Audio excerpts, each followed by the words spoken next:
Hello, and welcome to Iacon Underground Radio for the week of July 19th, 2017. I'm Jen.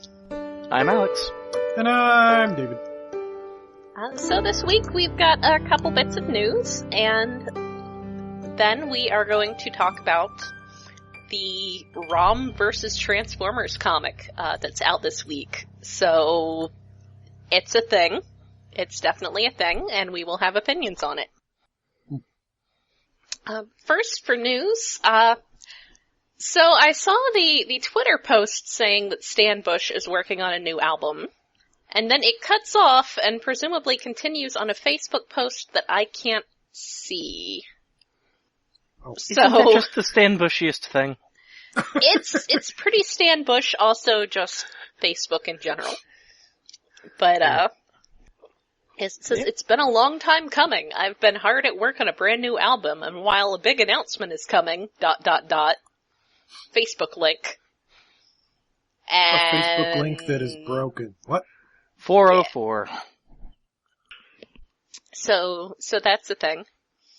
So maybe there's a new album? But, I mean, it's still...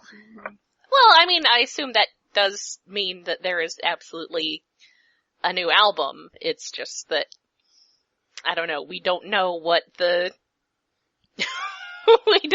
qualifier is there following and while a big announcement is coming, ... I don't know.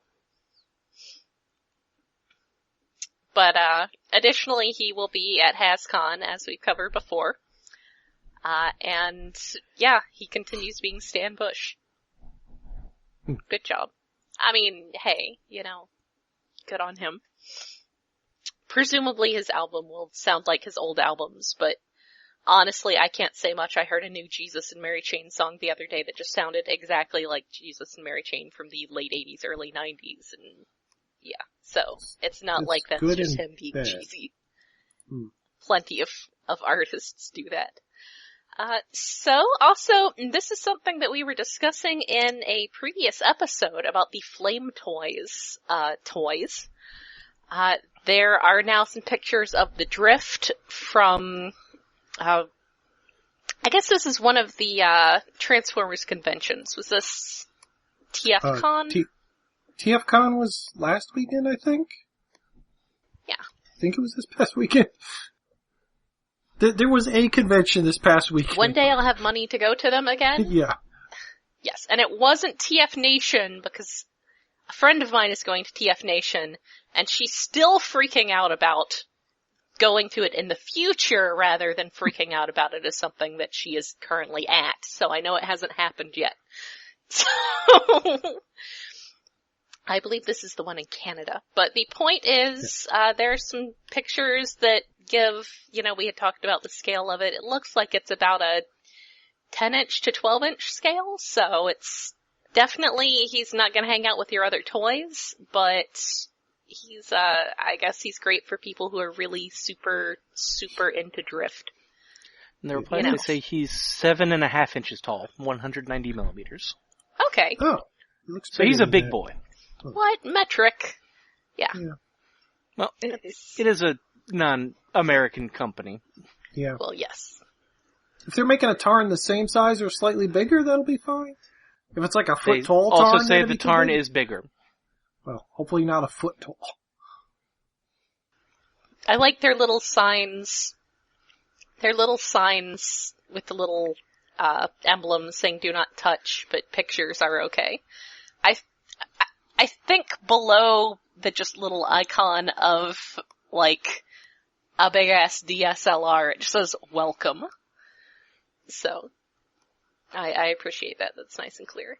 But yeah, I mean, it looks really nice. I would certainly want to see a Rodimus to go with it so that, they can be bros together. But yeah, I mean, that looks like that's gonna be a fun thing for people with lots of money. So not me. Yep. It would be even better if the Rodimus was in Murder Getaway colors. Oh, yes. Yes, please. Though, speaking of that, I know we don't get too much into third-party stuff here, but Mastermind Creations is the one who does a lot of the IDW-inspired stuff, and they had their version of Rodimus in Murder Getaway colors as an exclusive at that convention. Oh, neat. So that's another thing that you could get if you have a big pile of money, because it's like limited edition of something that's already baseline, like at least $100. So, but yeah, it did look really pretty. But again, I know we try to not delve too deep into third-party stuff. So I almost feel like being super like that and saying, speaking of people who aren't going to have much money, the Rescue Bots cast has I was going to say, well, we've got a double dose of casting news. Yeah.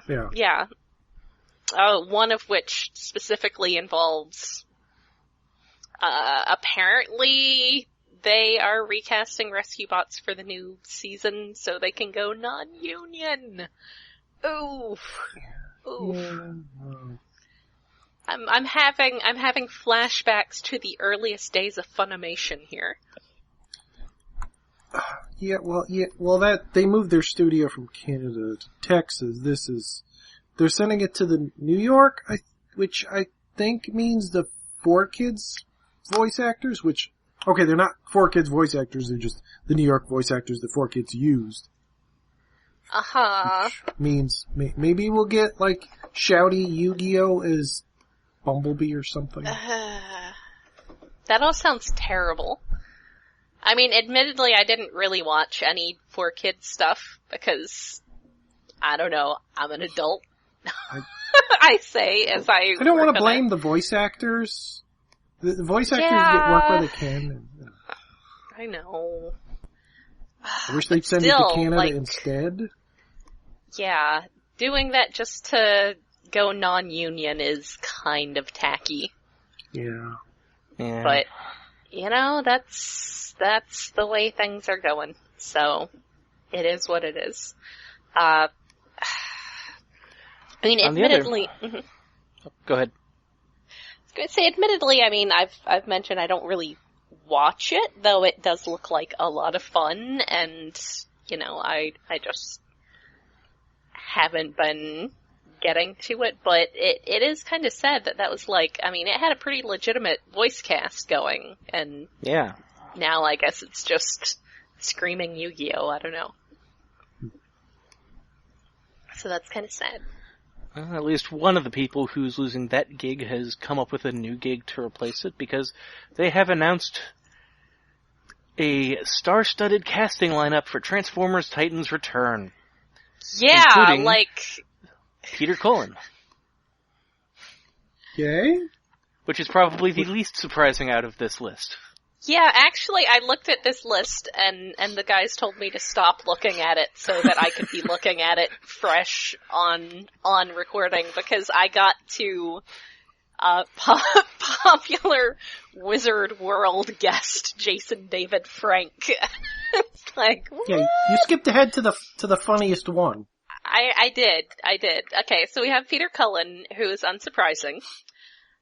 We have Judd Nelson! Which, yes, that I saw. Judd Nelson reprising his role as Hot Rod. I'm so excited about that. I like Hot Rod a lot, guys. Yeah, and it's really nice that Judd Nelson has voiced, oh no, not, I was gonna say every Hot Rod, but then there's the movie one, so damn it. I don't think, did the animated one have a voice? Yeah, it was him. Yeah. Oh wow. I forgot about that. He wasn't, we'll get there. Season 3, but, because, you know, so yes, Judd Nelson was not in that because Judd Nelson cost money back then. I mean, presumably he still costs money, but I would assume probably not as much as, you know, his Breakfast Club days. We have, someone a lot more familiar as a voice actor. We have Michael Dorn. As Fortress Maximux. Yes! Well, that's, presumably that's a typo, but, yeah. But they repeat the typo later in the post, they do. Later in the press release. That's weird. I'm still going to assume it's a typo because, come on, what the hell? Yeah. That's not a thing. We've been waiting to have Michael Dorn as part of the Transformers voice acting community for a while, Wait, so this is we a happy haven't thing. yet? It's pretty exciting. No, I guess we have. Oh, that's weird. He's all over the place, although I keep thinking I am Weasel. Well, yes, there's that too. I am Fortress Maximus. There was also him playing Regis, the Grey Goo self-replicating robot thingy from Megas XLR. That's why my brain conflated it with Transformers. Yes. I hadn't noticed that Will Wheaton is specifically playing Perceptor, which is... Yeah. He was so excited about getting cast in this on Tumblr. Oh, I bet. I want to be happy for him, and I want this to be good, and for his sake, I'm going to hold out hope, despite better indications. Yeah, hold out hope that it's actually written this time. Yes. That was... Because apparently... the animation was a little wobbly with the giant screaming Starscream head, but it wasn't horrible. It was the writing that was the disaster of the first season. I was gonna say, if this was like a video blog, we would have to take that that moment to cut away to giant screaming Starscream head for a second or two. Well, apparently this better have writing because this new series is going to be 10 episodes that are 11 minutes long each. Ooh. It's a whole extra episode for a minute. I don't know. I kind of lost track with the old one because, oh my god, I was too busy just being like, oh my god, what is wrong with this? It was just a strange slog until screaming Starscream head. What the hell was wrong with that show? Yeah. So... besides Will Wheaton, Jason David Frank, the green and white ranger himself, who, unless you count Power Rangers as voice acting, which is kinda, he hasn't done any other voice acting. He was also the Black Ranger in Dino Thunder, and I will argue that his role in Power Rangers does count as voice acting work, because he's dubbing over Japanese footage half the time, and in the season where he was playing the Black Ranger on Dino Thunder, I think it was? Yeah. Okay. I'm sorry, there's been multiple series with Dino in the name since then, so I'm not 100% sure I have the name of it right. He was invisible for like half of the episodes he appeared in. What? Appeared. Oh. Quote unquote. Because he was invisible. I guess. I'm really hoping this means we're going to get Fortress Maximus's head pop off and going, hooah! Yeah, anytime I think of him, I do, hooah! That's all I think of. And his stupid ponytail. So, Fortress Maximus is going to be Michael Dorn, so of course you imagine that any other, like, titans, like, big guys, they're gonna go with the big, deep voices. So of course Metroplex is played by Nolan North. Nolan North has range, it's just kinda like Steve Bloom, he's not asked to use it that often. What would I know Popular him from? voice actor who just sounds like a guy, Nolan North. He's Nathan Drake. I haven't played that game. From Uncharted. He was, this is not his first foray into Transformers. He was Smokescreen in Prime. I do not remember what Smokescreen sounded like at all. He sounded like some dude, because that's what Nolan North sounds like. He's like, Ian Corlett in that Superboy and Young Justice. Yes. He sounds like a dude. It's Deadpool and something. You know, some guy. But yeah, so he's gonna be Metroplex apparently, because, I don't know, he just doesn't sound like, Metroplex. He's a good voice actor, and he's willing to do motion capture if they're doing that for this. Isn't he occasionally Deadpool? Yeah, apparently. I feel like he's... In what, though? In the games, possibly? He was Deadpool in Lego Marvel Superheroes, the Deadpool video game from 2013. Okay, then I do know the Marvel his voice. Heroes game, and Marvel vs. Capcom 3 Fate of Two Worlds. Ooh. Sure. So yeah, sometimes he's Deadpool. But yeah, he's just... he was just this Brawl guy. in War for Cybertron. Oh hey! Well there you go. That's something. Oh. But yeah, that's not really okay. I mean, sure, we'll see how it works. So then we get to apparently the influencer cast. Which is a bunch of people I haven't heard of because I'm in my goddamn 30s. Yeah. So... I watch some YouTube stuff, the people playing Let's Plays and reviewing movies, but I don't know who the hell these people are. The one thing I know is Frank Todaro is doing Starscream, I think again, and he's actually mostly just a long-time BotCon person. So, put him as, fandom member over YouTube personality, even though I know he has, a podcast and stuff that I don't think has anything to do with Transformers. But yes, we have Matt Pat, Dashy Games, Rob Dyke, I don't know whether I'm offended by that, or, Tay Zonde, Abby Trott. Oh, who's that apparently guy! been in some video games. Why? Yes, the Chocolate Rain guy. Oh, one of those YouTube videos that I accidentally have seen and have spent the rest of my life trying to blot out of my ears. He's listed as Chorus of the Primes, so he's there for singing. He does have a good voice.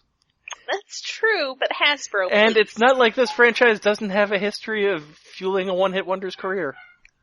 That's true. That's true. See also what we were talking about 10 minutes ago. See the top of the show, yeah. Yes. Okay, if 20 years from now he's hanging around BotCons with a new album, that could be entertaining. Yeah. See, there you go. It's got potential. Yeah. So, Abby Trott is listed here as being an actual voiceover actress, so I don't know why she gets put under influencer cast, and for instance, Jason David Frank doesn't. We have a actor and YouTube vlogger, Lana McKissack, and someone else from a YouTube series named Jason Marnocha. What this all really tells me is that I really need to start moving ahead with my YouTube, with my YouTube aspirations. Cause that is apparently how you get people to put you in stupid things. Seems to work. So I'm sure people under the age of 30 are excited about these things. I don't know. I've Jason just gotten... Marnocha as Megatron was one of the highlights of the previous thing, so I'm glad he's back. Oh, okay. He's reprising a role there. I feel like a lot of the reprised roles got lumped in here for the ones that weren't a name anyone would recognize. I can't remember how Windblade sounded, but yeah, I vaguely remember Megatron was the best part. Yes. He gave no fucks, and it was delightful. No, he was just utterly out of fucks to give. It was pretty great. I agree. That was pretty good. So yeah, that's hopefully there will be a script. Yes, a script. Editors, actual writers. I'm looking forward to having Judd Nelson back. I'm looking forward to having Michael Dorn on a thing. I'm looking forward to Will Wheaton specifically being Perceptor. So I like Perceptor. I like Perceptor a lot. I'm hoping he'll be a good adorable. Perceptor. He would not have been my first thought on casting, but it really fits. Yeah. So adorable. Perceptor is so adorable. He's so precious. Just precious science speak. Okay, I'll stop. So, also, we have a comic book this week. Yay! So, Alex, I don't know when you got around to reading this, but I know I basically had to nag David to read it because it didn't seem like something worth reading. I read this when I got home earlier today, and oh my god, poor Star Drive. I know! Oh. Precious baby. It has a precious baby. I meant to read it, I just forgot to read it for a bit, and then I started looking at it, and it's like, oh right, Alex Milne drew this. I'm going to read it all. Quickly. Yes. Yes, it's got art by Alex Milne.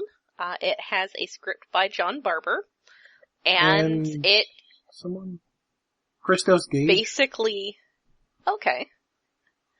Yeah, mine's still loading. It basically, yes, okay, written by John Barber and Christos Gage. And it basically just takes the stuff that they've established in IDW with, there being other alien civilizations out there who view the Cybertronians as being these, horrifying murder monsters. Which is not an undeserved reputation. Yeah. And it also, then assumes that there are, these other Hasbro properties, but these other groups are just other civilizations in that same big galactic neighborhood. And so we have, I really appreciate that on the very first page we get a Galactic Council guy wearing a stupid hat. Yes. Yes. The stupid Galactic Council hats are the best thing about the Galactic Council. I want one of those. I want that for cosplay.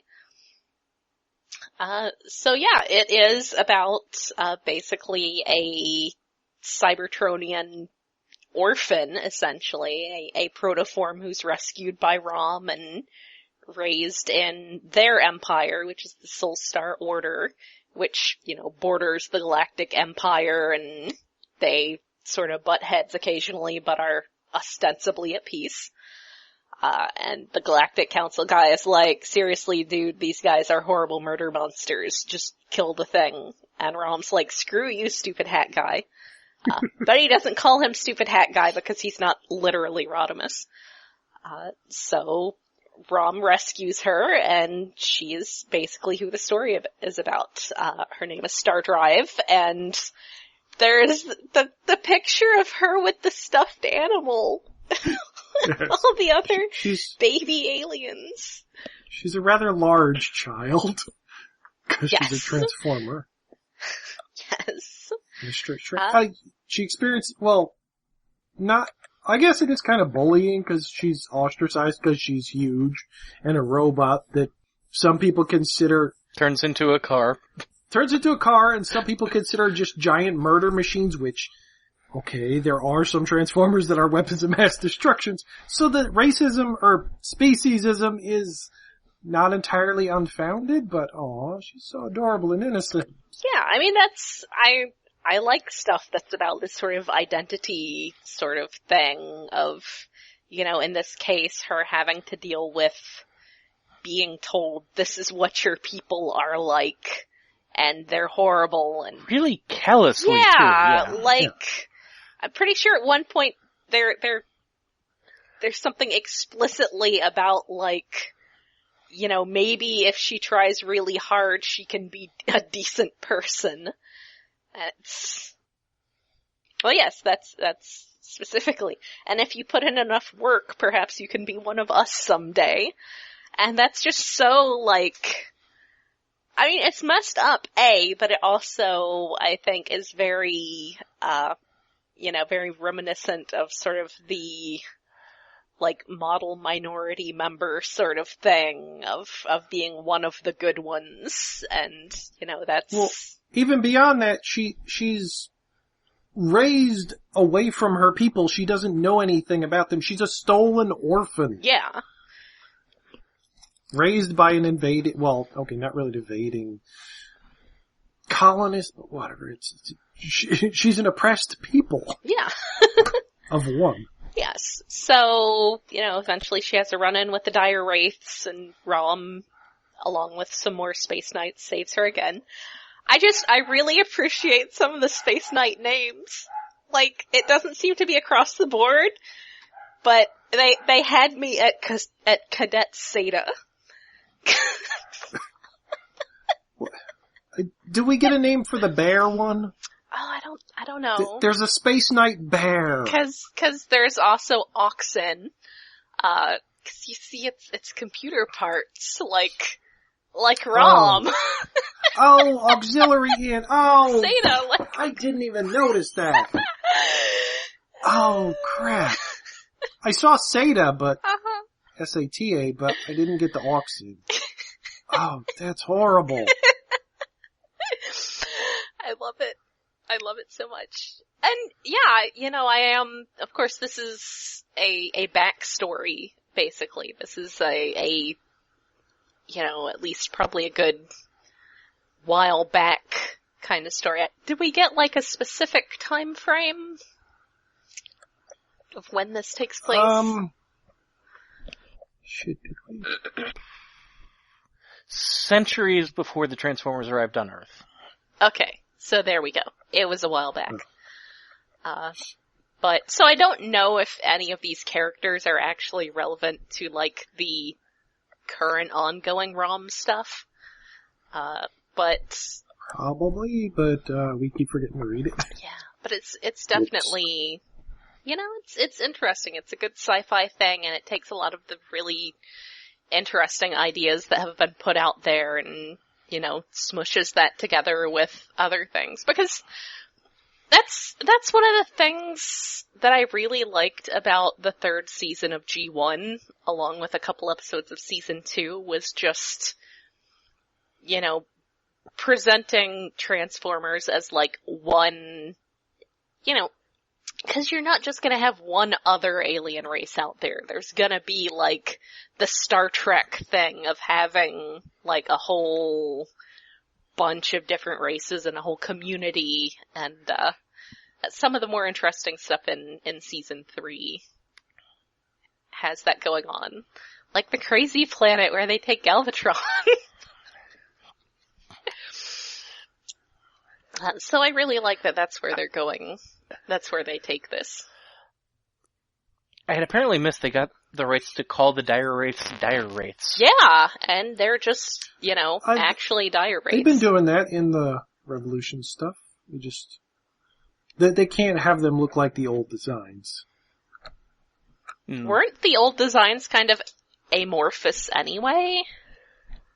Yeah, but they were like the Wraith would tentacle imply faces and things. They could still change shape, but they were sort of fatter and tentacly faced. Can they harass Forge from X-Men? Because that's like pretty much the vast majority of what I know about them. Is they crossed over into a really good X-Men story.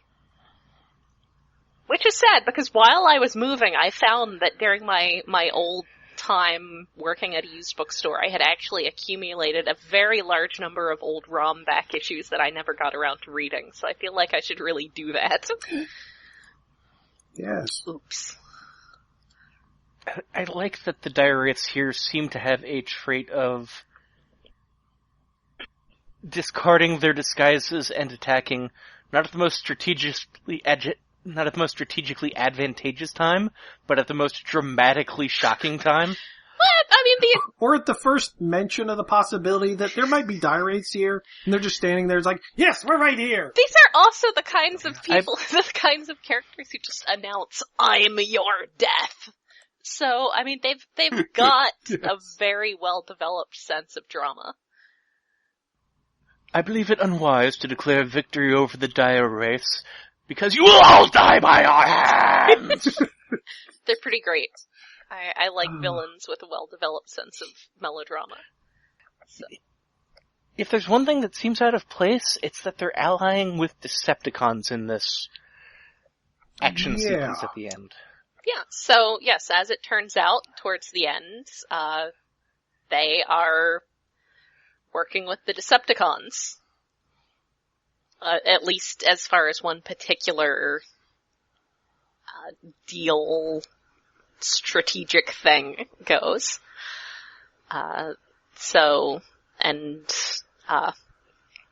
Starscream is very interesting.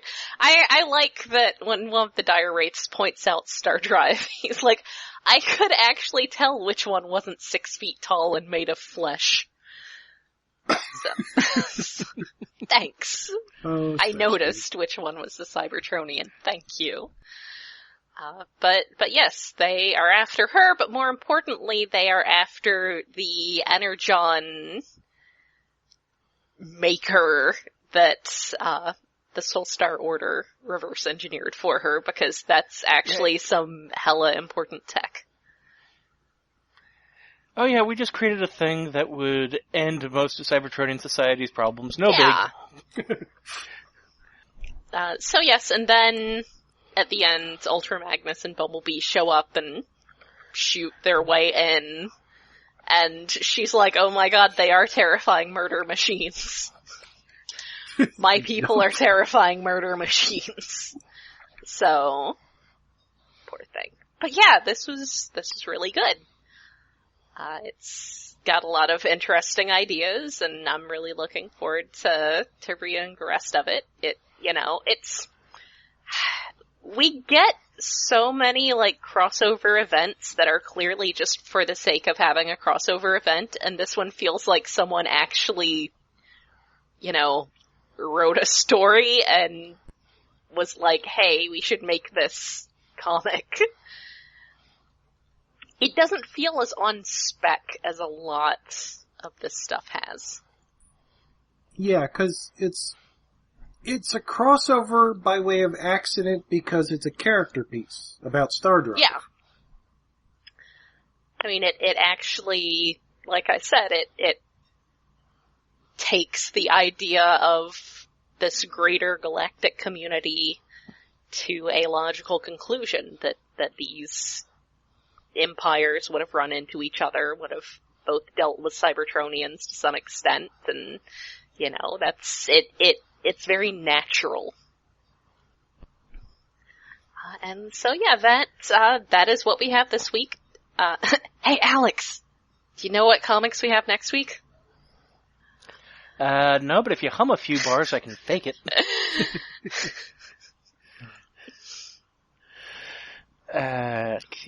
IDW. I really want a Star Drive toy now.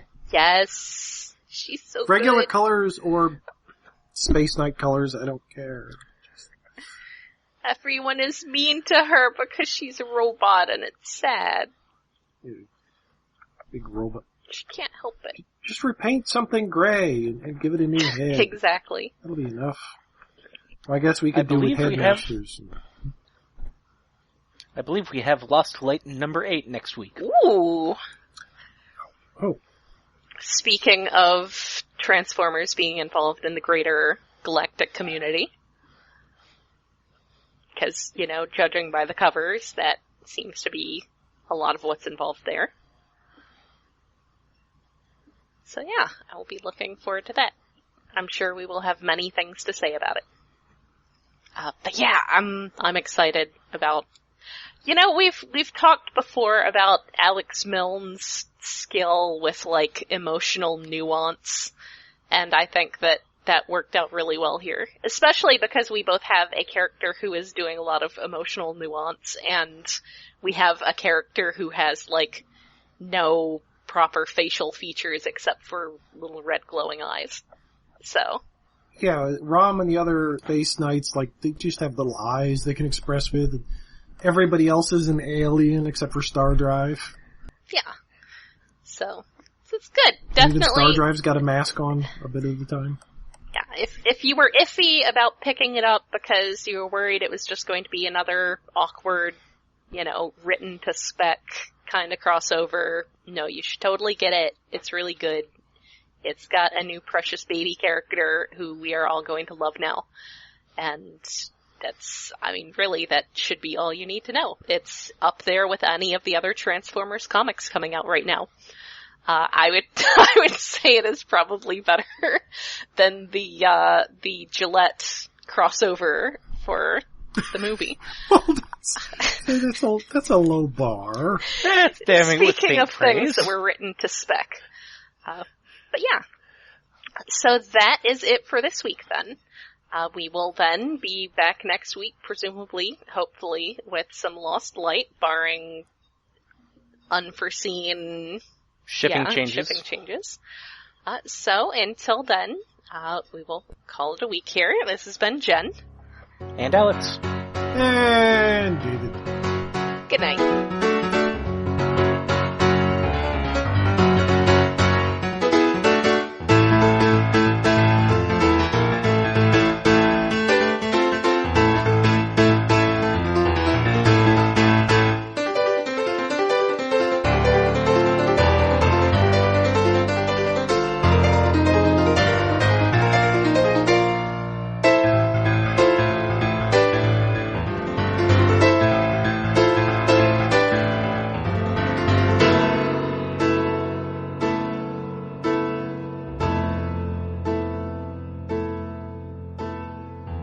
Iacon Underground Radio is hosted by iaconunderground.net. We are listener-supported through Patreon, where you can help us cover the cost of running this show and our other podcast, Stasis Pod, at patreon.com/iaconunderground. We are on Twitter at iaconug, Tumblr at iaconunderground.tumblr.com, and Facebook at facebook.com/iaconunderground. Hello, and welcome to Iacon Underground Radio for the week of July 19th, 19. That's going to be the best outtake. Not even the best outtake.